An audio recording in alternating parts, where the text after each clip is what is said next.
दादा, काल एक जैन मुनी यांनी वादग्रस्त वक्तव्य केलं आहे. त्यांचं असं म्हणणं आहे की महाराणी ताराराणी साहेब या जैन समाजाच्या होत्या.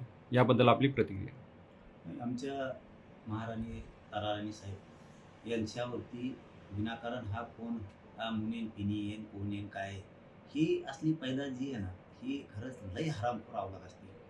ही त्यांचा धर्मसुद्धा असल्या अवलादी बदनाम करतायत विनाकारण. आमच्या महाराणी साहेबांना वादग्रस्त वक्तव्य करून त्यांनी जो अपमान केला आहे, अवमान केला आहे, त्याच्यावरती देवेंद्र फडणवीस साहेबांनी गृह मंत्रालयाने ताबडतोब गुन्हा दाखल करणं खूप गरजेचं आहे आणि कठोरात कठोर कारवाई त्याच्यावरती सरकारनं केली पाहिजे. त्याचा आम्ही जाहीरपणानं धिक्कार करतो, निषेध करतो.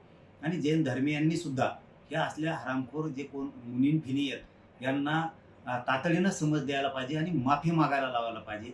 कारण जैन बांधव खूप चांगला एक त्यांचा धर्म आहे, ते खूप चांगले लोक आहेत. परंतु असल्या ह्या पैदाशी ह्या कुंकाळच्या अवलादी ह्या असल्या कुठं पण